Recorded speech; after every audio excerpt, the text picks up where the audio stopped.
နာမည်ကပြည့်ဖြူးအောင်ဖြစ်ပါတယ်ကျွန်တော်က CBD campus မှာတက်နေတဲ့ကျွန်တော်တို့ batch 15မှာတက်နေတဲ့ကျောင်းသားတစ်ယောက်ဖြစ်ပါတယ်ခင်ဗျာဟုတ်ကဲ့ဒီပွဲကျင်းပတဲ့အပေါ်မှာပေါ့နော်ကျွန်တော်တို့ဒီ gathering မှာကျွန်တော်တို့ပါမယ့်ဟာတွေကတော့ CBD ပါမယ် PSM ပါမယ်ပေါ့အဲ့မှာ campus ရော online ရောဆိုတော့ကျွန်တော်တို့ကျောင်းသားတွေကတော်တော်ကြုံတယ်ပေါ့တော်တော်လေး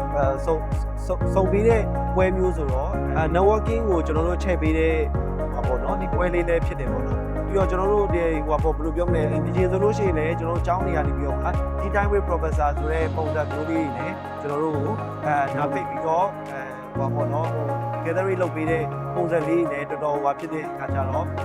social အတွက်ကောကျွန်တော်တို့ networking အတွက်ကောတော်တော်လေးအဆင်ပြေပါတယ်ဗျတငယ်ချင်းတွေနဲ့အခုကပေါ့နော်ကျွန်တော်တို့တစ်ဖွဲ့တည်းဖြစ်တဲ့အခါကျတော့ဘယ်လိုပြောမလဲပျော်တာပေါ့နော်ကျွန်တော်တို့ဒီကိုယ့်ရဲ့လုပ်ငန်းအကြောင်းတွေတော့ဟိုပါပေါ့ကျွန်တော်တို့ဘယ်လိုမျိုးချိတ်ဆက်လို့ရမလဲတယောက်တစ်ယောက် business အရာဘယ်လိုပဲဖြစ်ဖြစ်အားလုံးအဆင်ပြေတယ်ပေါ့နော်ဒီပွဲလေးကိုကျင်းပပေးတဲ့ PSN ရော CPD ရောကိုကျေးဇူး